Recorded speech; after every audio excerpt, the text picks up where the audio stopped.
Shalom, selamat berjumpa dalam Suara Pertobatan. Firman Tuhan hari ini disampaikan oleh Bapak Pendeta Remedi Perangin Angin MDiv. Selamat mendengarkan.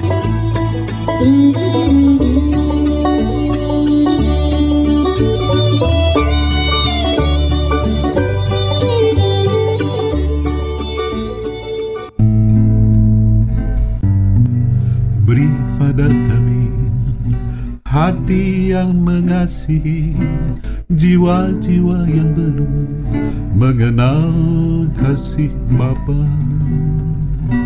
Mereka yang dalam gelap, mereka yang tersesat, hati kami iba seperti hatimu, Yesus. Tuhan,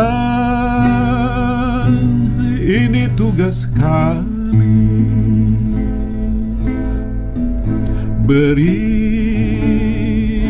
keberanian bagi kami. Taruhlah roh yang rela melayani dan menyenangkan hati Tuhan, itu yang ku ingini. Yesus, ku serukan namamu. Yesus,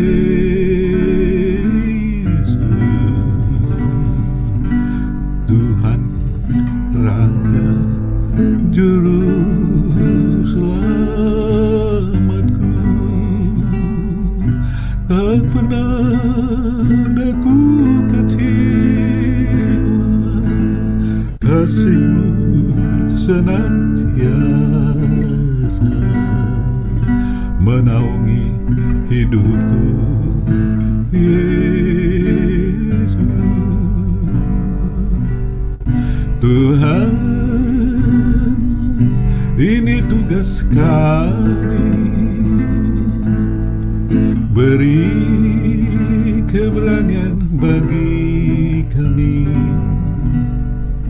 Taruhlah roh yang rela melayani dan menyenangkan hati Tuhan, itu yang ku ingini.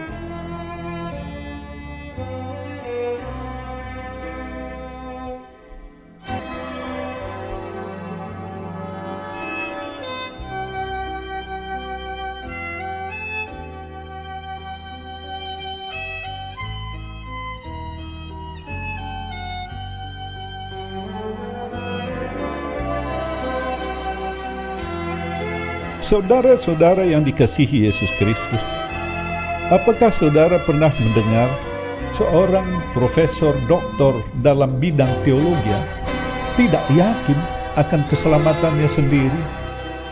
Namanya adalah Nikodemus. Mari kita baca kitab Injil Yohanes pasal 3 ayat 1 sampai dengan 6. Judulnya Percakapan dengan Nikodemus. Adalah seorang Farisi yang bernama Nikodemus, seorang pemimpin agama Yahudi. Ia datang pada waktu malam kepada Yesus dan berkata, "Rabi, kami tahu bahwa engkau datang sebagai guru yang diutus Allah, sebab tidak ada seorang pun yang dapat mengadakan tanda-tanda yang engkau adakan itu jika Allah tidak menyertainya." Yesus menjawab, katanya, "Aku berkata kepadamu, sesungguhnya jika seorang tidak dilahirkan kembali, ia tidak dapat melihat kerajaan Allah." Kata Nikodemus kepadanya, "Bagaimanakah mungkin seorang dilahirkan kalau ia sudah tua? Dapatkah ia masuk kembali ke dalam rahim ibunya dan dilahirkan lagi?" Jawab Yesus, "Aku berkata kepadamu, sesungguhnya Jika seorang tidak dilahirkan dari air dan roh, ia tidak dapat masuk ke dalam kerajaan Allah. Apa yang dilahirkan dari daging adalah daging, dan apa yang dilahirkan dari roh adalah roh. Sampai demikian pembacaan firman Tuhan. Siapakah Nikodemus? Nikodemus adalah orang Farisi, satu kelompok elit di Yerusalem, kelompok yang terpandang. Pendapat-pendapat mereka didengarkan oleh masyarakat Yahudi. Orang-orang Farisi adalah ahli-ahli teologi. Nikodemus bukan hanya orang Farisi, tapi dia adalah juga seorang pemimpin kaum Farisi ini. Dan kalau kita baca ayat 10, Tuhan Yesus menyebut bahwa Nikodemus adalah seorang pengajar. Dia adalah seorang profesor. Jadi lengkapnya barangkali kalau pada masa ini, Profesor Dr. Nikodemus termasuk seorang profesor yang senior. Dia datang pada waktu malam hari menemui Yesus. Kelompok Farisi sebenarnya anti-Yesus. Mereka menganggap bahwa Yesus ini mengurangi kredibilitas kaum Farisi di tengah-tengah masyarakat. Karena Yesus juga mengajar tentang agama. Pengikutnya juga banyak. Dan lebih dari itu, mereka menganggap bahwa Yesus membawa ajaran sesat. Yesus mengaku utusan dari Allah, bahkan menyebut dirinya sebagai anak Allah. Mereka ingin mencari-cari alasan untuk menghukum Yesus. Kalaulah tidak ada suatu dorongan yang demikian besar, pastilah Nikodemus tidak akan mau mengunjungi atau bertemu dengan Yesus. Ada resiko yang dihadapinya kalau teman-temannya sesama Farisi mengetahui. Apakah sebenarnya yang ingin ditanyakan oleh Nikodemus kepada Yesus? Tidak ada pertanyaan yang tertulis dalam 6 ayat yang kita baca. Tetapi jawaban Yesuslah yang memberikan kita informasi permasalahan pergumulan yang dihadapi oleh Nikodemus. Nikodemus tidak yakin akan keselamatannya. Walaupun dia sudah memahami, mengetahui tentang teologi sebagai satu ilmu. Tetapi Profesor Dr. Nikodemus tidak yakin akan keselamatannya. Saudara-saudara yang dikasihi oleh Yesus Kristus, bagaimana dengan kita? Apakah kita sudah yakin akan keselamatan kita? Apakah kita cukup berkata, saya percaya kepada Yesus, saya seorang Kristen, saya pengikut Kristus? Apakah saudara yakin akan keselamatan saudara? Kalau saudara tidak yakin, sama dengan Nikodemus pada waktu itu. Jawaban Yesus pada ayat 3. Jika seorang tidak dilahirkan kembali, ia tidak dapat melihat kerajaan Allah. Ia berkata kepada Nikodemus, supaya selamat engkau harus dilahirkan kembali. Dan Nikodemus bingung. Ia tidak mengerti apakah aku harus masuk lagi ke dalam kandungan ibuku untuk dilahirkan kembali. Aku sudah tua. Dan pada ayat 5, Yesus menegaskan, aku berkata kepadamu, sesungguhnya jika seorang tidak dilahirkan dari air dan roh, ia tidak dapat masuk ke dalam kerajaan Allah. Jadi seorang yang tidak dilahirkan dari air dan roh, ia tidak dapat masuk surga. Berarti apabila orang itu belum dilahirkan secara rohania, maka ia akan masuk neraka. Yesus membawa kita pada 2 jenis kelahiran, yaitu kelahiran secara jasmania atau kelahiran biologis. Pada waktu kita keluar dari rahim bunda kita, diri kita memiliki gen dari ibu dan ayah kita. Itulah kelahiran jasmania. Tetapi ada jenis kelahiran baru yang diperkenalkan oleh Yesus, yaitu kelahiran secara rohania. Dilahirkan dari air dan roh. Waktu itu tentu Nikodemus belum begitu mengerti.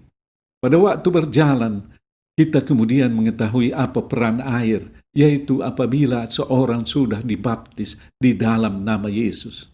Dalam Kisah Para Rasul pasal 2 ayat 38, pada waktu orang-orang Yahudi bertanya tentang keselamatan ini, Rasul Petrus menjawab, Engkau harus bertobat dan dibaptis dalam nama Yesus. Roh Kudus akan dianugerahkan kepadamu. Air itu melambangkan baptisan. Roh itu adalah apa yang kita kenal sebagai Roh Kudus. Apabila seorang tidak bertobat dan dibaptis dalam nama Yesus dan menerima Roh Kudus dalam dirinya, maka ia tidak selamat. Saudara-saudara yang dikasihi Yesus Kristus, saya ingin mengajak kita merenungkan sedikit dari kitab Kejadian pasal 2. Pada waktu Adam dan Hawa menikmati keindahan kehidupan di Taman Eden dalam satu hubungan yang akrab dengan Tuhan Allah, mereka bisa memakan buah apa saja dalam taman itu, kecuali satu buah dari pohon yang disebut sebagai pohon pengetahuan tentang yang baik dan yang jahat. Tuhan berkata, janganlah kau makan buahnya, sebab pada hari engkau memakannya, pastilah engkau mati. Dan bagaimana ceritanya, kita semua sudah mengetahui. Adam dan Hawa memakan buah larangan itu. Apakah mereka mati? Tidak. Mereka tetap hidup dan diusir keluar dari Taman Eden. Mereka masih hidup secara jasmania. Apakah firman Tuhan itu tidak digenapi? Tidak. Tidak, saudara-saudara. Firman Tuhan itu benar. Pada waktu mereka memakan buah larangan itu, mereka mati. Mati secara rohani. Apa definisi dari kematian rohani?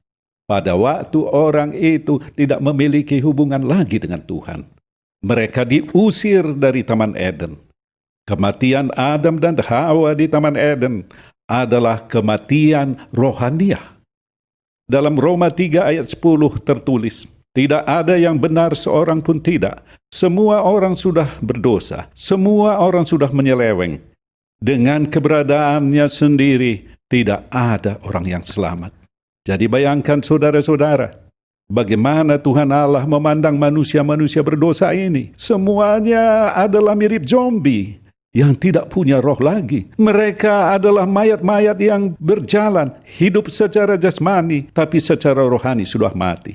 Untuk itulah Allah datang sebagai manusia di dalam diri anaknya yang tunggal, Yesus Kristus. Pada waktu Tuhan memberikan rohnya diam di dalam diri manusia, maka manusia itu dilahirkan kembali. Kapankah manusia itu dilahirkan kembali? Yaitu pada hari Pentakosta. Melalui proses pelayanan Yesus di dunia ini, mulai dari kelahiran, kematian, kebangkitan, kenaikan, dan kemudian pada hari Pentakosta, Ia mencurahkan rohnya yang kudus bagi murid-murid. Hari Pentakosta adalah penahbisan manusia-manusia yang mati secara rohaniah menjadi manusia-manusia yang dihidupkan kembali di dalam Roh Kudus. Yesus mengatakan bahwa ada dua macam kelahiran. Yang pertama adalah kelahiran jasmania atau kelahiran biologis. Kita dilahirkan dari rahim ibu kita. Secara genetika, di dalam diri kita ada gen ayah dan ibu kita. Kelahiran rohani adalah kelahiran oleh karena Roh Kudus masuk dalam diri kita. Siapakah orang tua kita yang melahirkan kita? Tidak lain dari Tuhan Allah sendiri di dalam Yesus Kristus. Ia mencurahkan rohnya yang kudus diam di dalam diri kita sehingga kita sekarang ini sudah hidup. Kita bukan lagi zombie, mayat berjalan dalam pandangan Tuhan, tapi sudah merupakan manusia yang hidup. Manusia yang punya roh, dan roh itu bersama dengan kita. Kita menjadi biji mata Tuhan. Kita disebut dalam Roma 8 ayat 14 sebagai anak Allah. Dalam kerajaan surga tidak dipergunakan istilah rakyat. Kita bukan rakyat kerajaan Allah, tetapi warga kerajaan sorga. Kita disebut anak-anak Allah. Kita ada dalam keluarga besar kerajaan Allah. Status anak Allah itu kita peroleh bukan nanti pada waktu Yesus datang kedua kali sesudah kita dipindahkan ke dalam kerajaan sorga, tetapi sekarang ini, saat ini dan di sini kita sudah menjadi anak-anak Allah.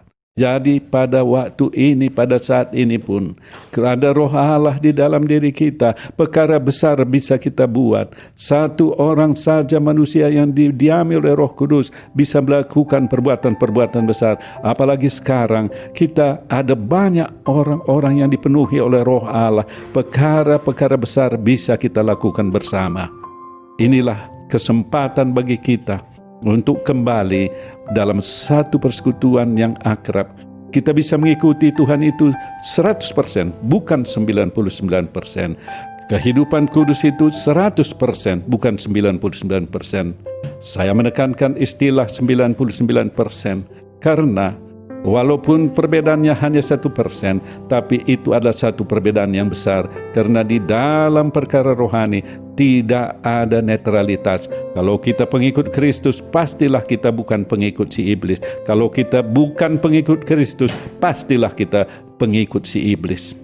Tapi kita bukan pengikut si iblis, saudara. Kita adalah pengikut Kristus. Kita adalah anak Allah. Tidak ada lagi kekhawatiran kita untuk menjalani kehidupan ke depan ini.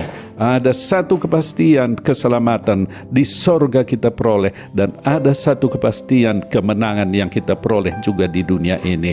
Karena apapun yang terjadi di dalam hidup kita, Allah lebih peduli kepada kita dari kita sendiri. Ada amin, saudara? Puji Tuhan, puji Tuhan. Tuhan Yesus memberkati saudara-saudara dengan keluarga berlimpah-limpah.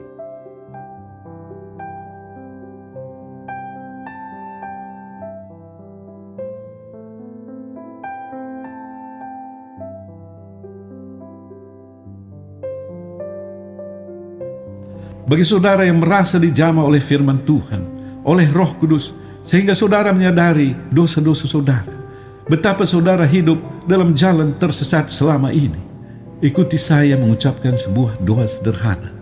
Tuhan Yesus, ampuni hamba yang berdosa ini. Sungguh-sungguh ku sadari dosaku. Aku memohon pengampunanmu. Aku rindu pimpinanmu dalam perjalanan hidup ke depan ini. Bagi saudara yang sedang sakit, saya undang untuk meletakkan tangan di bagian tubuh yang sakit itu, atau pusatkan hati pada penyakit saudara, apapun bentuk dan manifestasinya. Saya akan berdoa bagi saudara. Seturut dengan firman-Mu, dalam pekabaran Injil ada kuasa mujizat termasuk penyembuhan. Tuhan Yesus, jamah setiap saudara yang sedang sakit, yang sedang mendengarkan siaran ini. Sembuhkan mereka. Haleluya, haleluya, amin. Bagi saudara yang punya akar pahit, luka jiwa, tidak bisa mengampuni seseorang atau beberapa orang karena perbuatan mereka yang sangat menyakiti, yang sangat melukai saudara, yang tidak bisa saudara lupakan, saya rindu berdoa bagi saudara. Tuhan Yesus, tolong lawat saudara yang punya akar pahit, luka jiwa. Saudara kami tidak punya kemampuan mencabutnya, tetapi Engkau sanggup. Roh Kudus jamah hati mereka, cabutkan akar pahit itu. Haleluya, haleluya, amin. Akhirnya, hamba berdoa untuk seluruh pendengar siaran ini, dimanapun mereka berada. Berkati mereka, baik secara keluarga maupun secara pribadi. Berkati pekerjaan, usaha, dan studi mereka. Terpujilah nama-Mu dari kekal sampai kekal. Haleluya, haleluya, amin.